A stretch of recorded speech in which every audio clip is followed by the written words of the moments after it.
This episode is brought to you by SAP Concur. As a new cohort of workers enters the hybrid workforce, they wield immense power in shaping the next era of work during a time of ongoing change. Employers are realizing that they must respond to employees' needs and expectations if they want to remain competitive in the job market. Technology can fuel productivity, flexibility, and employee satisfaction. SAP Concur solutions help companies reinvent travel, expense, and invoice management by simplifying everyday processes and creating better experiences across organizations. You'll move beyond yesterday's tedious tasks to confidently manage employee spend with innovative and intuitive solutions that are powered by artificial intelligence and machine learning. Learn more about SAP Concur travel, expense, and invoice solutions at concur.com. That's CONCUR.com. The first key issue in hostage negotiations is, despite the circumstances, will they pick up the phone? If they pick up the phone, they're opening themselves to being talked out. Now, that was one thing that we had to come to grips with in hostage negotiation, which is actually also a problem in business negotiation. Hostage negotiator is successful 93% of the time. That means 7% of the time they're not coming out. And we got to learn to recognize that in the first few minutes. And the first issue is, are they going to answer the phone? Because if they're not coming out and there are hostages inside, what we found out the really hard way is the hostages are in immediate danger.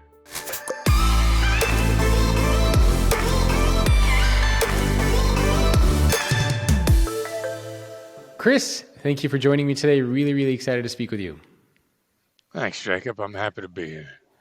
So to get started, why don't you give people just a little bit of background information about you? I mean, you have a very interesting profession. I think the only hostage negotiator I've ever talked to. How did you get involved in this space? Yeah, well, I was an FBI agent, became an FBI hostage negotiator, then became the FBI's lead international kidnapping negotiator, and then just thought that the ideas were crazy enough to work in real life. So started teaching business negotiations after I left the FBI in a couple of business school programs, Georgetown, USC, University of Southern California, primarily, and wrote a book, Never Split the Difference. And it turns out stuff works really well. Yeah, I mean, I couldn't believe when I was looking up the book how many reviews it had. I mean, 20,000 plus reviews on Amazon, which is more than, it's more than like fictional books that are out there. So, I mean, the book really has resonated with so many people. How did you get to become a hostage negotiator? Is this something that you knew you always wanted to do? No, it completely fell out of the sky. Like most of the cool things in life really fall out of the sky. Like originally, I didn't even think about being an FBI agent. I wanted to be a cop. A couple circumstances lined up. I got interested in federal law enforcement. At the time, the FBI was hiring. I put in with the FBI. Was on a SWAT team FBI Pittsburgh. Which I like crisis response. I like decision making. The thing about a crisis response is you got to figure out what's going on. You got to make a decision. John F. Kennedy said a long time ago, comfortable inaction. The risks and costs of comfortable inaction. Yeah. In daily life, comfortable inaction is a problem. So, but I was on a SWAT team, tried out for the FBI's version of the Navy SEALs, re-injured my knee. We had negotiators. I thought, I could do that. How hard could it be? They talk to terrorists. And then I dove into it and found out it was way more in depth. Yeah. The application of emotional intelligence, which I didn't realize at the time that's what we were doing. It was just emotional intelligence. And that's kind of how I got into it. So what is a hostage negotiator? Eventually I'll be able to say this correctly. What does a hostage negotiator actually do? And can you talk a little bit about what that training was like? Because, I mean, being taught to negotiate with terrorists and these types of people seems like a pretty intense job. Yeah, well, you fall to your highest level of preparation is what it boils down to. A hostage negotiator is confronted with either a contained situation, which is bad guys in a bank, or an uncontained situation, which is kidnapping, kind of self-definitional terms. Contained situation, bad guy in a bank, hostage negotiator is the ultimate cold calling salesman. I'm doing a cold call to somebody who doesn't really want to talk to me and who's not particularly interested in what I'm selling because I'm selling jail time. Yeah. And they're buying. Now, not because of leverage. People don't buy because of leverage. There's a tremendous misunderstanding of leverage, which actually was the misunderstanding in law enforcement because we thought, well, we got the leverage. We got guns. We got lots of guys with guns. All we're going to do is show up, surround the house, and show our leverage. The other side will say, oh, you got all the leverage. I'm coming out. Not the case. We found out that leverage without emotional intelligence is going to go bad. Yeah. Bob Mnookin, interestingly enough, wrote a book, Beyond Winning, about, and the title of his chapter 2, the best chapter on empathy I've ever read, better than what's in Never Split the Difference. Highly recommend chapter 2, at least in Mnookin's book, Beyond Winning, called The Tension Between Empathy and Assertiveness, which is like, designed to lure you in, because what he says is you need empathy to be assertive. Yeah. Emotional intelligence before leverage. So that's a contained. Bad guy in a bank, bad guy in a house. Kidnapping, on the other side, is buy side, not sell side. You're buying. That was the hardest thing for me to wrap my mind around initially, because I was horrified when I realized that it was a commodity exchange and the commodity was human beings. I really had a tough time dealing with that. Yeah. But then that's a follow-on key for any negotiation. It doesn't matter how you feel about it. It matters how they feel about it. Yeah. Kidnapping, buy side, good guy's side, horrifying. Bad guy's side, another day of work. Yeah. All right, so negotiate in their world. So you're cold calling. So basically they pick up the phone, the terrorists, and they say, hello. And you say, hi, I'm Chris Voss. I'm a negotiator with the FBI. I mean, is that how the cold call starts off? You're pretty close, actually, because it should be done the same way good business cold call starts. So what I really want to say when he answers the phone is I'm going to say, hi, I'm Chris, and nothing more. Because to get a relationship established with people, you don't need to know their name. They need to know your name. Yeah. And so you start out by saying, like, hi, I'm Chris. If somebody, and this is a problem that most cold callers do in business today. Like, if you get a phone call, first of all, from a number that you don't recognize, if you pick it up anyway, if the person says, hi, can I speak to Jacob? None of your friends say that. Yeah. Every cold caller says that. Right off the bat, they're telling you they're a cold caller. They want to sell you something. You are already turning them off. Yep. So if I'm, with clean water systems, if I were to say, hi, I'm Chris, I'm here to talk to you about cold water systems, you might actually listen and you're not turned off. Mm-hmm. Like when I get a cold call now, they're so embarrassed that it's a sales call or a cold call that when they say, hi, can I speak to Chris Voss? And I'll say, is this a sales call? And there'll be this really long silence on the other end of the phone. So, I mean, like people are just starting off bad. Hi, I'm Chris. I'm here to talk to you about coming out. Or, the really great one, are you okay? Is a great hostage negotiator's introduction. Hi, I'm Chris. Are you okay? Now, that's not the same as how are you today? Those are two different things. Yeah. And a lot of cold callers say, hey, how are you today? Like, you know what? It's the end of my day. Yep. You call me at 5 o'clock my time. You call me from an unlisted number, which has already got my guard up.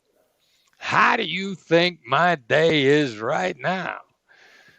The very well-intentioned, how are you today, unfortunately, makes the person asking it seem oblivious. Yeah. Yep. No, I agree. I get those phone calls all the time, and it's driving me nuts.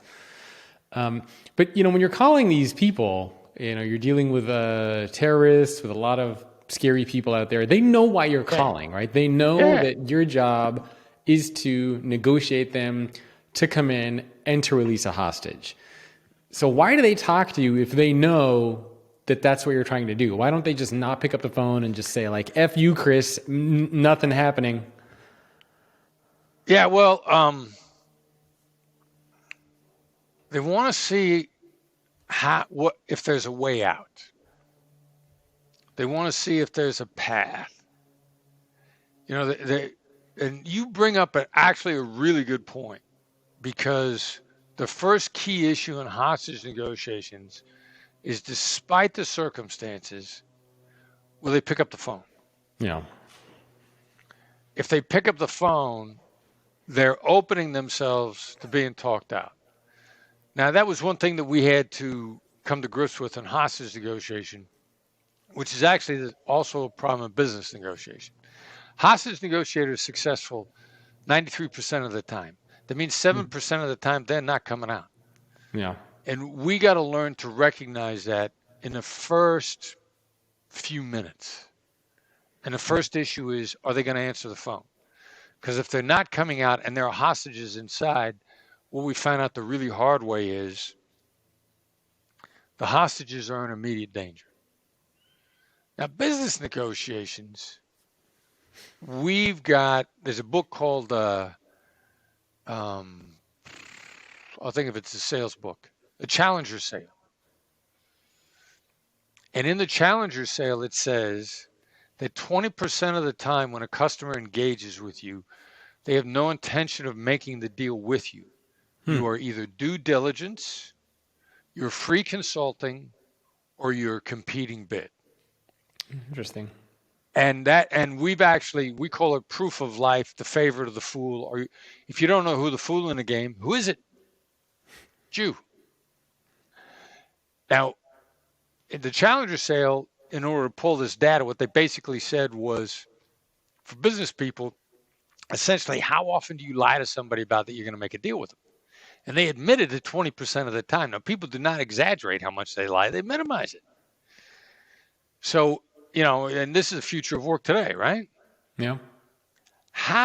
If you just eliminated the 20% of the conversations that you had where they were never going to make a deal with you at all, what's your automatic pay raise? Yeah. Probably something. That's crazy, right? Yeah. Yeah. Huh. You don't even have to be any better. You just have to stop talking to people that are not going to do business with you. Now, in point of fact, we think the number's a lot higher than 20%. Yeah. No, I wouldn't be surprised. But is there a difference when you're negotiating? Like they actually have things called negotiations. Like we're going to a negotiation. Right. We're going to the negotiation table. But sometimes you're negotiating, and it's like maybe one party doesn't know that they're in a negotiation. They kind of just get brought in there. I find that I get stuck in some of those sometimes. Like it's one thing where you're both negotiating, and then it's another thing where you're kind of like, wait a minute, how did I end up in a negotiation here? Are there techniques that you use to kind of like pull people in? Yeah. Short answer is yes. Now, how do you know if you're in a negotiation? Yeah, because any conversation can sometimes feel like a negotiation. With kids, you do speaking, right? With a speaker, with a company who's trying to book you, with so many different things. Yeah, exactly. And most people think they're in a negotiation when they start discussing specific terms of exchange. Yeah, and they usually only recognize it when they are discussing money. But the exchange began when you started exchanging time. Because time is a commodity. Time is your most precious commodity. So the most dangerous negotiation is the one you don't know you're in. Yeah. Now, for the longest time, like I didn't see this. I got to tell you, I didn't see this for the longest time because we used to always say, how do you know if you're in a negotiation? If the words I want or I need are in your head or crossing your lips. I need a few minutes of your time. If the words I need are crossing your lips, you're in a negotiation. I want a meeting. I need a grande decaf latte with pumpkin spice. It's quite a drink. If that's your definition, then you're in a negotiation. Now, we've Yeah. always sort of struggled back and forth, and what's the difference between sales and negotiation? And I realized I was saying it for years without actually coming out and saying it because we're like, it's a blurry line. Sales is trying to get the words I want or I need in your head.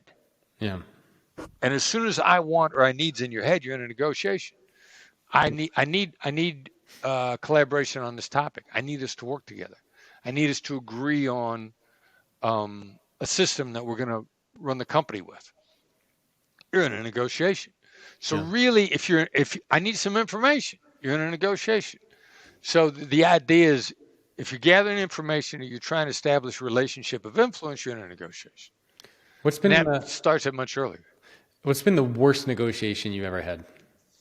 Wow. Hot button issues with people who are close to me. Redundant behaviors, past wounds. Politics.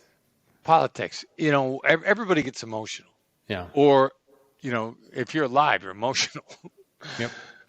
But when the negativity, when the amygdala kicks into gear, when one of our coaches, Derek Gaunt, calls the amygdala the squid, and when a squid gets scared, it squirts ink everywhere.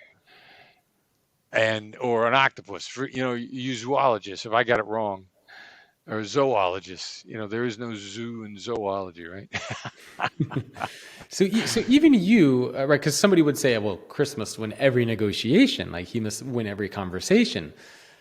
So even for you, sometimes, like with all your experience and all your background, if you're talking about a particular issue with somebody who's close to you, a negotiation can fail. So it doesn't mean there's like 100% success rate for everything.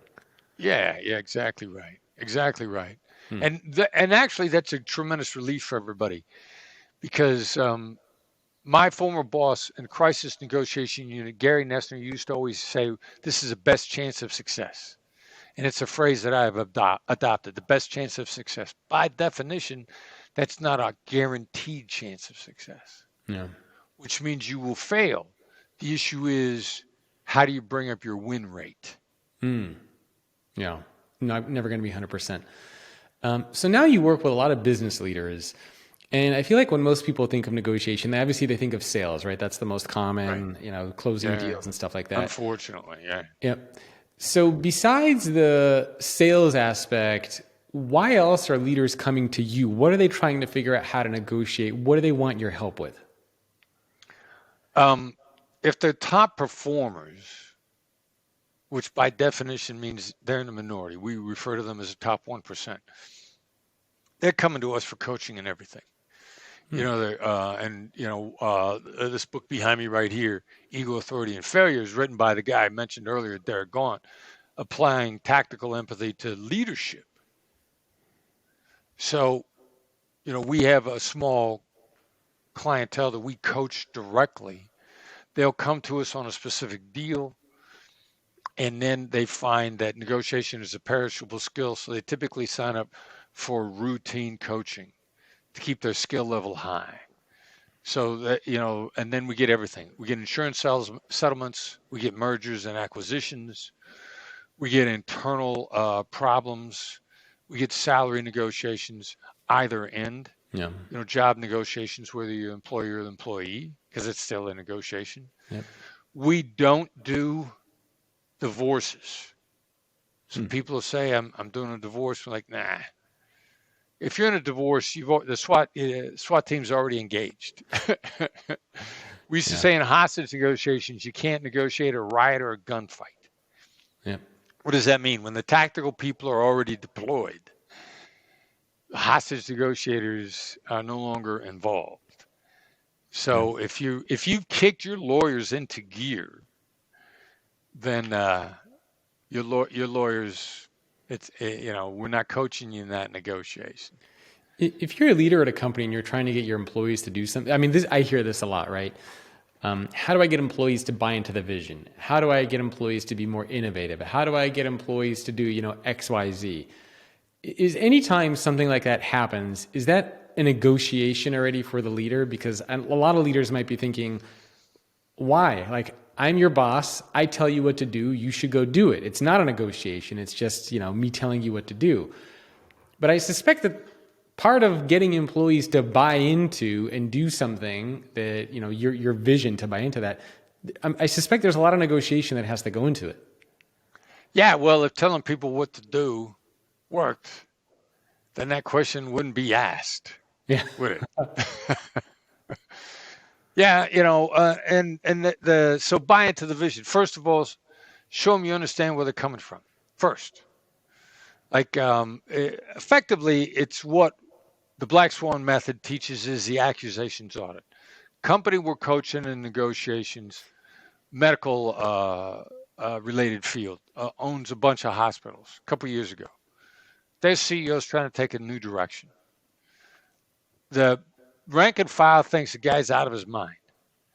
So he calls an all company meeting, required attendance. They think they're going to get the read the riot act. He starts out with an accusations audit. You guys think I'm out of touch. You guys think I'm out of my mind. You guys think I'm not listening to you. And he went through the litany of things that all the employees were saying. And they started listening. He showed them he understood. It's the real meaning of Covey's thing before: seek first to understand, then be understood. Yep. Seek first to show understanding in order to be understood. And the real issue is it's not enough to understand. That's step one. It's like hope is not a strategy. Hope is an inadequate strategy. You can't engage in any strategy without being hopeful to some degree that it'll work out. So it's not that hope is not a strategy, it's hope's not enough of a strategy. Understanding is not enough. It's a first step. Yeah. Then you gotta articulate how you think people see things. And then their mind opens up and then they're shocked and then they listen. Yeah, I like that approach. It actually reminds me of I was talking to the CEO of American Airlines on this podcast a little while ago, and he was telling me this story about, I think it was in the 90s, the former CEO of Continental Airlines, basically the company was going in trouble, and he basically just sent out an email to his entire company, said, pray for the company, and that's it. And Wow. I was talking to the CEO of American Airlines, and he's like, there's a difference between vulnerability and leadership. And what the CEO of Continental Airlines did at that point is he was vulnerable, but he didn't show any leadership. In other words, just telling people to pray and hope, it's important to have that hope and optimism as a leader, but you also need to show direction. You can't just tell everybody, I don't know what I'm doing. Our best option is just to pray, and hopefully the company will get through it. So it kind of reminds me a lot of what you're saying there too. Yeah, there would be a second step there. Yeah. And he failed to engage the second step. Yeah. You talk a lot about emotional intelligence, and I don't know if most people listening and watching would immediately associate emotional intelligence with negotiation, because a lot of people might think it's just about techniques and tricks and arguments. Yeah, and arguments and how to frame and reframe things. What role does emotional intelligence play? And obviously emotional intelligence can mean a lot of things. You talked about empathy earlier. So what exactly is emotional intelligence, and any stories or examples of how that played into any negotiations that you've done? Yeah, emotional intelligence is a deal-making accelerator. I mean, one of the companies we coached when I was doing some training for them, they said the only thing that affects deal timelines are relationships. Oh, yeah. So how do relationships affect deal timelines? If it's a bad relationship, it extends it. If it's a good relationship, it accelerates it. Yeah. Ooh, now you're talking about emotional intelligence. And the real phrase is emotional intelligence accelerates deal timelines or lack of emotional intelligence lengthens them. Yeah. Now you start looking at it from a very mercenary point of view. I like to say, if a technique works for missionaries and mercenaries, use it. And both missionaries and mercenaries use emotional intelligence for very different reasons. Mercenaries use it because it works. Missionaries use it because it's actually good for people, creates long-lasting, productive relationships. The other thing too, and this is a guy that's not really known for emotional intelligence, Mark Cuban. When you look up emotional intelligence in the dictionary, you don't expect to see Mark Cuban's face. And he gets on Shark Tank, he's portrayed. The other sharks like to call him a bully. Now, I do not believe that he's a bully in any way, shape, or form. I think that's completely the opposite. It's true. I interviewed him on a social media app some months ago, Fireside, which he and I both have a financial stake in. Hence, you're going to get both of us to talk to each other on the app. But he was talking about his deal making, and he says, initial deals, he basically likes to develop rapport and an understanding of the other side and a demonstration of that understanding. Because once he does it in the first deal, then every deal afterwards accelerates. And he can make his deal velocity with those people increases. Now, he's got a pretty decent track record. Yeah. So emotional intelligence accelerates your deal-making ability. I like that. Emotional intelligence accelerates your deal-making ability. How have you used it in negotiating? Do any stories come to mind of where you had to use emotional intelligence to negotiate something? Constantly. I mean, and it's got to be, it's a routine part of my day because it's a perishable skill. And I'm not negotiating complicated deals enough, like anywhere near as much as members of my team are. Like Davy Johnson is our director of business development. And she's negotiating every day, and her negotiation abilities on any given day is really high because she's doing it more than anybody else is. But if I call out the negatives, like you're not gonna want to hear what I have to say. I negotiate whenever I go into a hotel for a free upgrade to a suite. Now the issue is if they have it, they don't always have it. If they don't have a suite, I want to know what they have. What's the emotional intelligence approach to begin with? Calling out the elephant in the room. What's the elephant in the room if I want something for free? That I'm cheap. Yeah. So, and that I'm ungrateful and lazy. And, so that's how I start. My hotel upgrade starts out with like, look, and if I'm cheap, ungrateful, and lazy, the interaction with me is going to be horrible. So I'll start out by saying like, look, I'm getting ready to ruin your day. I'm getting ready to look cheap, ungrateful, lazy. And I'm slowly moving them to the place where when I ask for my upgrade, if they don't have it, they're going to offer me something else. So you actually say that when you walk in? 1,000%. So you say, look, I'm going to ruin your day. I might sound cheap. I might sound whatever. No. I might. I'm going to. Ah.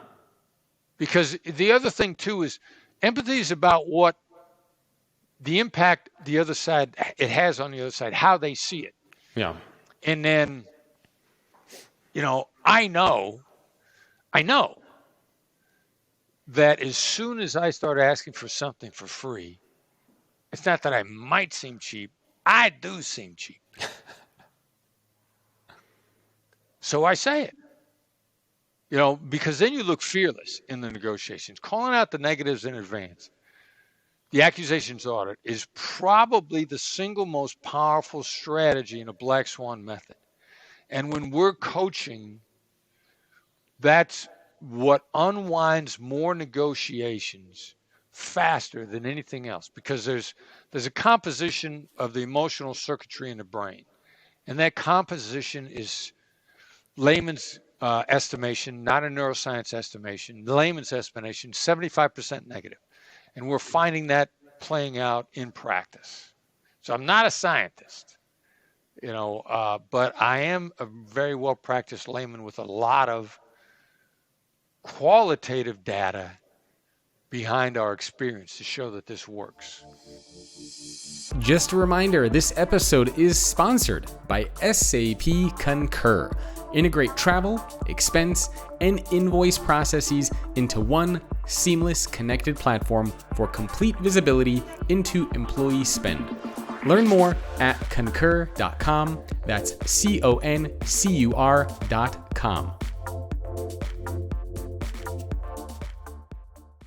It's kind of like being self-deprecating, right? Now you're catching on. That's exactly right.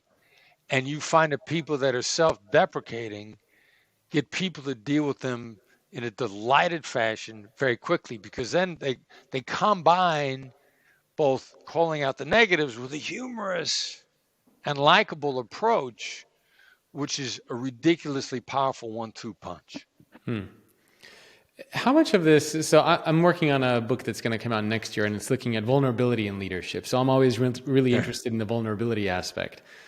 Does vulnerability play a role in being an effective negotiator? It seems like it's kind of related to being self-deprecating, but I don't know, maybe you can tell me if there's a place for that at all.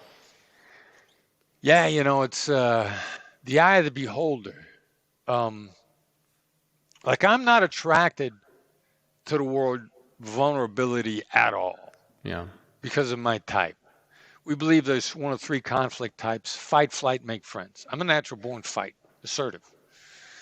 The world splits up evenly into thirds. A third of us out there are natural born fighters, natural born assertives. Donald Trump is a natural born assertive. He's a well-known poster child for assertives. 1 in 3.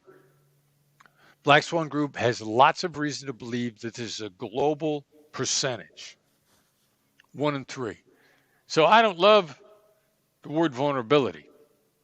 However, I'll be self-deprecating. I'll be honest. So that's in the eye of the beholder. I seem like I'm being vulnerable to you. To me, I'm just being honest. Yeah, I'm worried about this. I'm concerned. So I think vulnerability is a great thing to be discussing. And people should be vulnerable. Yeah, there are a lot of different ways that people use to talk about vulnerability. That's one of the interesting things I'm finding from interviewing a lot of CEOs. They all have different definitions of what vulnerability means. It's not like a one size fits all for everyone. Earlier, you talked about this idea of kind of reading a room and paying attention. For leaders, actually for anybody, what are some of the things that you look for when you're trying to read a room and to kind of gauge? You walk into a room and you're immediately trying to gauge the feel of like, is this going to be friendly? Is this going to be hostile? Do I have a chance? Not have a chance? What are some of the things that you pay attention to? Well, one of our clients once said to us one time, gather data with your eyes. Like, if you're willing to read the look on somebody's face, the look on their face is a direct reflection of what's going on in their brain. Like, not what you want to have going on in their brain, but what is going on in their brain. You can look at somebody and say, it looks like your thoughts are far away. You look concerned. You look like you're having a pretty good day. You can start reading, genuinely just reading what you're seeing on people's facial expressions and body language. There's a lot of good, accurate information there. Yeah. If somebody's got a complete poker face, you look like your guard's up. How do you make the observation? How do you say it? You say it as an accusation. You say it as an observation. Do you say it with an understanding tone of voice? Start reading the room, and then actually paying attention and adapting to what the read is. Sports analogies are tough because it depends upon whether or not somebody plays a sport, but like you gotta read whatever sport you like. When the sport is live, you got to read what's actually going on and compare it to what you plan for, and then adapt your plan in the moment. Yeah. I'm curious. So I talked to a CEO fairly recently, and she was saying she was going into a big negotiation, a big deal. And before she went in there, members of her team were like, all right, you got to go in there. You got to be aggressive. You got to be assertive. And that wasn't her personality. And so everyone was just telling her, go into this negotiation and get ready to rip people's heads off. So she goes into this negotiation. She tries to be assertive. She tries to be, more confrontational. And she's just noticing that it's not resonating with anybody in there. So then she goes back to being her normal self of, more collaborative and, more caring. And all of a sudden, her true self really started to resonate with people. So I'm curious, for a negotiation, how much of it is being you versus how much of it is kind of becoming something before you go into the negotiation? Because we hear all sorts of different stories, right? Before you go talk to somebody, you got to be like this. You got to be like that. Don't do this. Don't do that. And oftentimes, even if you're interviewing for a job, you start to think about all these things and rules, and then you're not you anymore. And it just doesn't connect with anybody. Well, let's split that up into two parts, because I want to go after the advice at the beginning, and then I want to talk about what you should do, where you took this. So the advice to begin with, there's kind of two rules in reference to advice that I live by. Never take advice from somebody you wouldn't trade places with. Never take directions from somebody who hasn't been where you're going. Based on your description of the CEO, somebody who's advising her to be aggressive, I don't know that she would have trade places with that person. Yeah.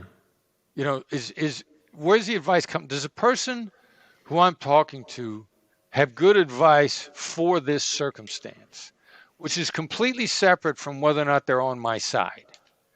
Like your parents are on your side, but is their advice accurate? Yeah.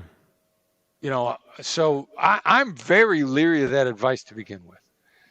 I'd really want to know, who gave her that advice. It sounds most likely, but not absolutely necessarily, is a man's advice. And if it's a man's advice, do you want to be like them? Let's go back to Shark Tank.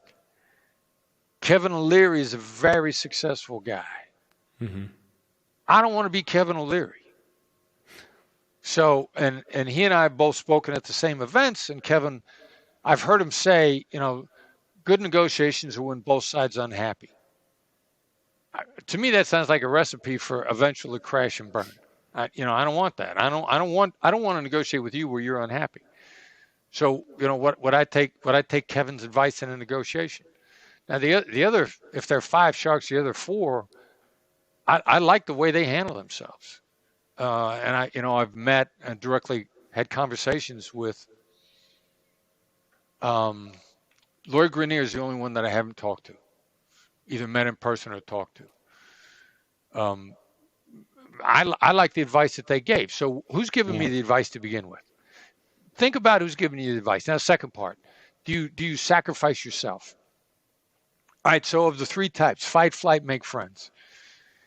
Each one brings something to the table in negotiations. So no matter which type you are, fight, flight, or make friends, you've got a natural attribute that's a great advantage in negotiations. I would coach you to keep that. I would coach you to look for the complementary attributes from the other side. The fight type person is naturally aggressive and assertive. I would want you got to assert for your own best interest, just don't do it in an aggressive fashion. The accommodator, the make friends person, is very likable. You can be assertive and likable simultaneously.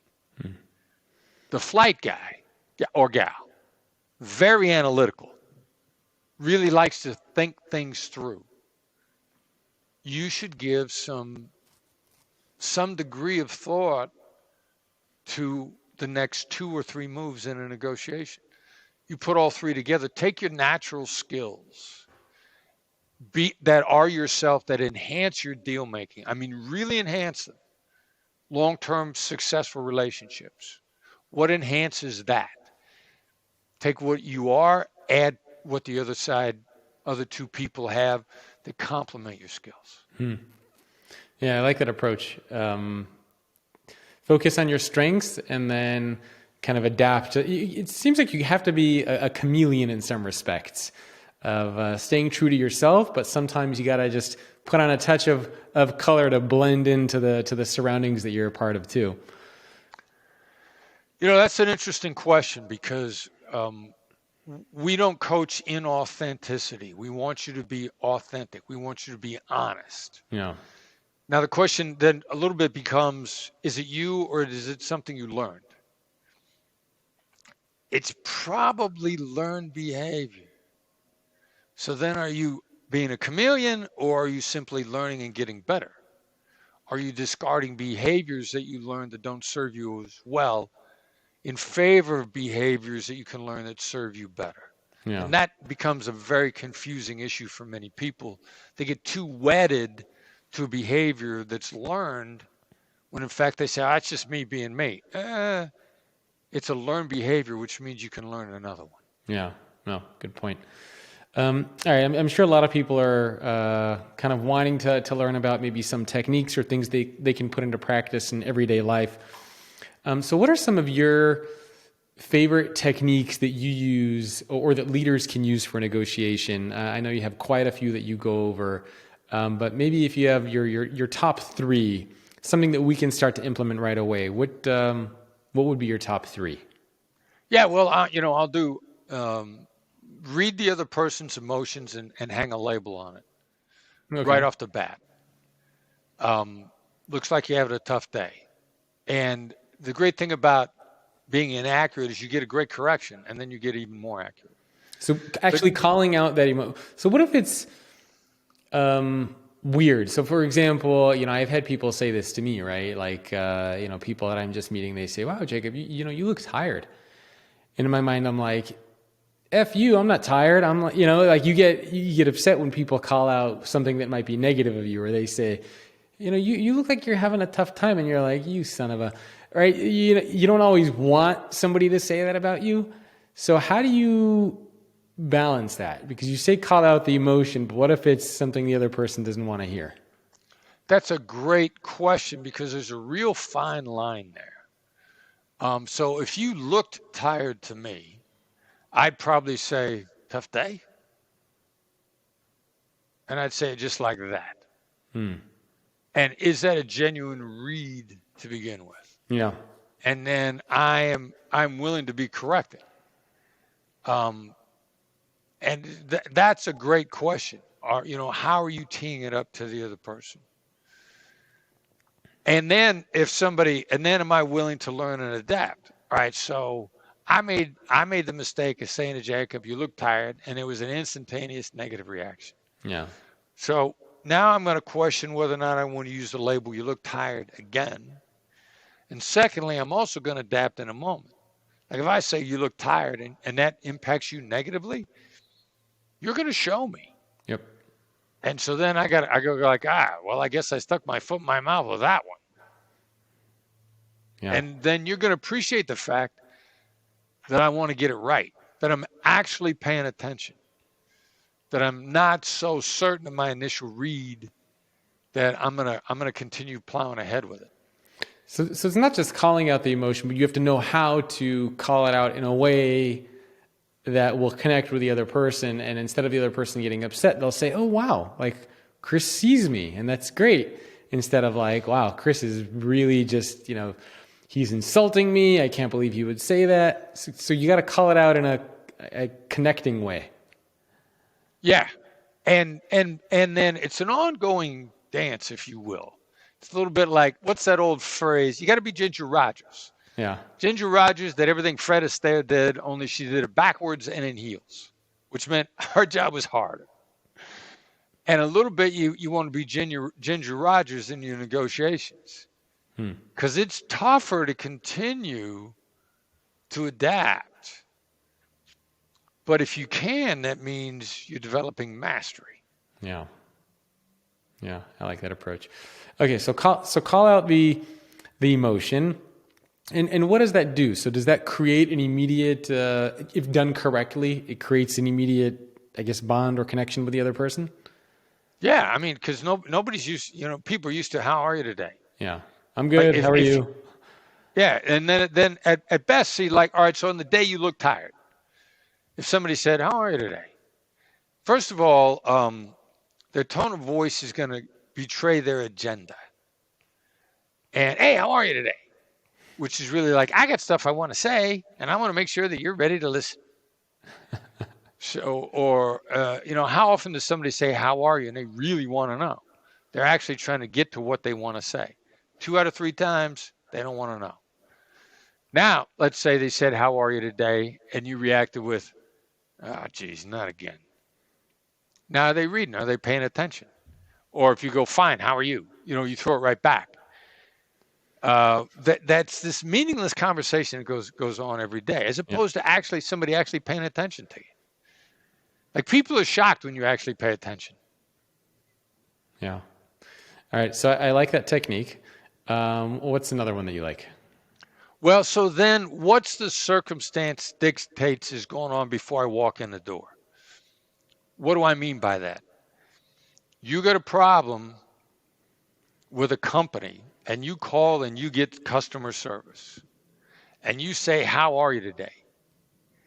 Now, customer service people take beatings routinely from unhappy customers. Yep. Now, are you actually surprised that the caller before them beat them over a complaint? Would you actually be shocked and surprised that they are battered children in customer service and they think that they're the most brutalized people? So if I call customer service, I may say something like, you got to be the hardest working person in your company.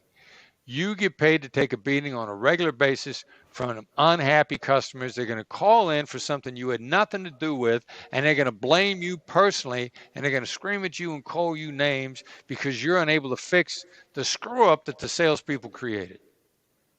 I have had customer service reps start laughing with delight when I've said, what's really going on in their world right now? Are they surprised that I have a complaint? Are they surprised that I want something for free? Are they battered children on the other side? So if you take a step back from any given conversation and begin to make an emotional intelligence prediction on what's going on with the other side, and then lead with that, as opposed to how are you today? Like, how do you think somebody in customer service actually is based on the nature of their job? You will have a vastly different conversation with that person if you start out with your read of the situation, even before they've picked up the phone, even before they've said a word. It seems like a lot of the techniques and a lot of what we talked about is it's kind of bringing things to the surface, right? It's not keeping things down. Like, you call out the emotion, you imagine how the other person's feeling. You're kind of like unearthing what's actually going on instead of just assuming and trying to play trickery and, play games here and there. And going back, I mean, it makes sense, right? How can you negotiate unless you have everything like at the surface so you know what's going on? Exactly. Yeah, it's really just uncovering, but in a mutually collaborative fashion. Yeah. Okay, what's the third technique that you like? And then I'm just really going to hear the other side out. Like, if I can get them talking, I'm going to hear them out. Like, the number of deals that will make themselves, if you thoroughly hear the other side out. Like, I don't know what the percentage is. In my estimation, there's up to 50%, no less than 20%. That's not 20% fewer negotiations you got to engage in. Yeah. Just by hearing the other side out. And how do you get good at it? You practice it. You got to hear people out on a regular basis. And I suppose it's not just listening to them, but it's also letting them know you're listening, right? So, because you could just stare at somebody while they're talking and they're like, are you there? If you kind of like make them feel like you're actually there, that it seems like that's a big, that's a very hard thing to do, because especially for leaders, you're pulled in so many different directions. You have your phone, you got email, we're talking to people in front of our computers. it seems like listening, especially in the corporate world, is becoming harder and harder to do. But it's also something that when you do it can be very, very impactful and meaningful for your people. Yeah. Yeah, absolutely. And that is exactly the leader's challenge, because a leader's most valuable commodity is time. Yeah. And the real issue is how many times you want to do something over. Yeah. I like that. I know that we only have a few minutes left, but one of the things that I think you talked about is a win-win is not a great approach. And we keep hearing that, right? In a lot of meetings, like we want a win-win. Why does that not make sense?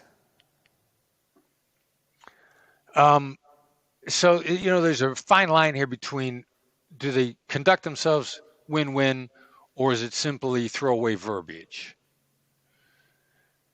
And if you conduct yourself win-win, where you're generally trying to hear the other side out, you don't got to call it out.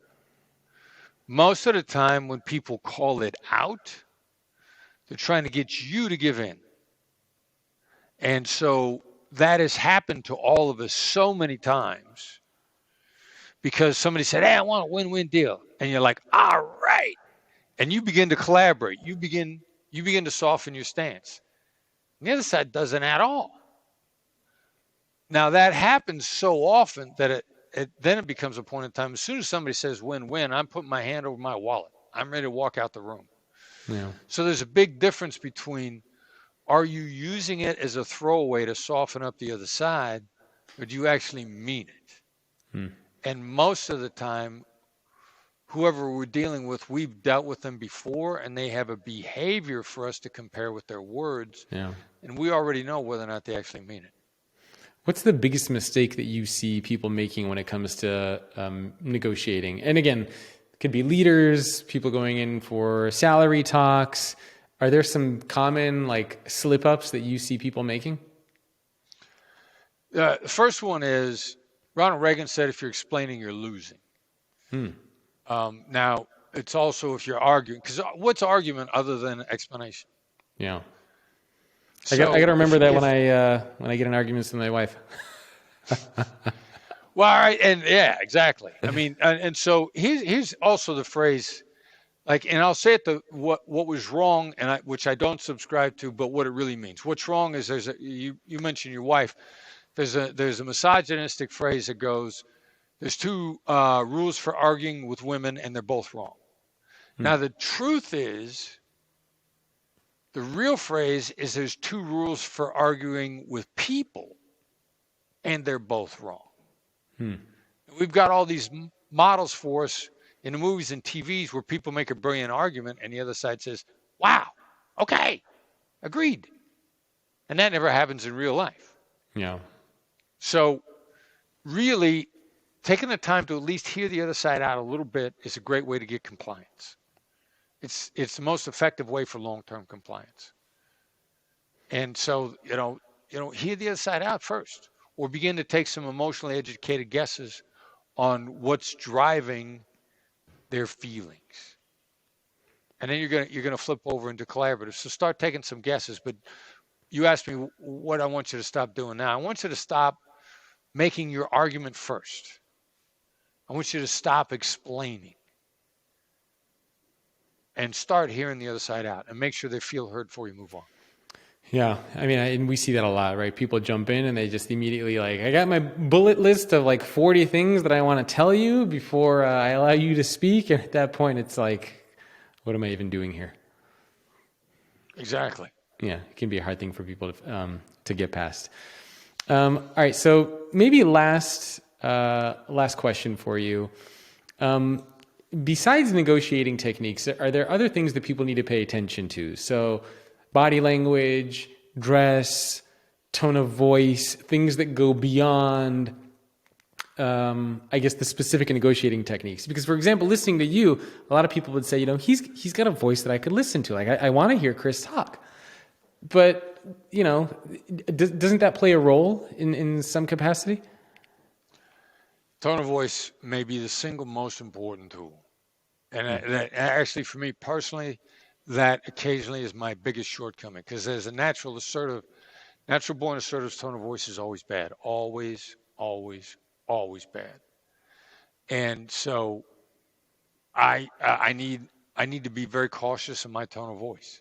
Yeah. And it makes all the difference in the world, because the other side's gonna sense whether or not you're collaborative based on your tone of voice.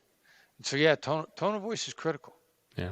I mean, you can even tell somebody something if you say it nicely, it'll have a different impact on them.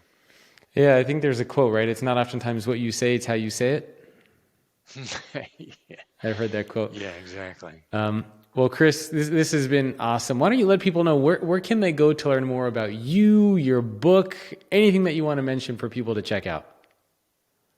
All right, so the exploratory move, or the quick action move. The exploratory move is to go to the Black Swan website, blackswanltd.com. Black Swan Ltd, black like the color swan, one N, Ltd, limited.com. Now, do that when you got a little bit of time, because you want to explore. We got a vast amount of resources that are free, FREE. And a colleague in the FBI used to say, if it's free, I'll take 3. Do that in the morning when you're looking to load up on your assets and you get time to think things through.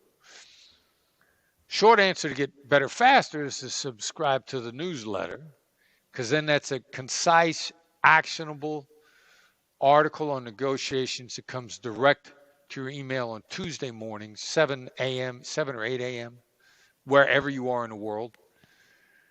There's a text to sign up function. The number you text to is 33777, 33777. Almost like an airplane, right? I don't know, 777 airplanes. Yep, 33777. You send a message, Black Swan method, 3 words, not cap sensitive, spaces between the words, Black Swan method. Now that'll ask for your email address, sign you up for the newsletter. That's quick, short and sweet, actionable, concise. And you can do that when you in a few moments. And then also, the newsletter is the gateway when you're ready to the website, which again, we got a lot of free stuff. Take everything free that we've got. We got a lot of free stuff. Take that and get on your way. And then when you're ready for the more complicated stuff, the higher level skills, we'll help you. I like it. Chris, thank you so much for taking time out of your day. I really, really appreciate it. Jacob, a pleasure. Thank you for having me on. Of course, of course. Thanks again for tuning into today's episode. Please remember to rate and review the podcast on Apple Podcasts or whatever your preferred channel is. I cannot express how important those reviews and ratings are to the success of this show, and they keep allowing me to bring back amazing guests. Lastly, don't forget to check out the brand new PDF that I just put out, which looks at the evolution of the employee. In other words, how employees are evolving and changing, and what you as an organization should do to adapt. You'll get a complete breakdown of what that evolution looks like, as well as action items that you can and should be taking. That PDF is available at thefutureemployee.com. And if you want to reach out to me for whatever reason, whether it's inviting me to speak, sponsoring the show, or just giving me some feedback, you can always do so. My email is jacob@thefutureorganization.com. Again, that's jacob@thefutureorganization.com. Thanks again for tuning in, and I will see you next time.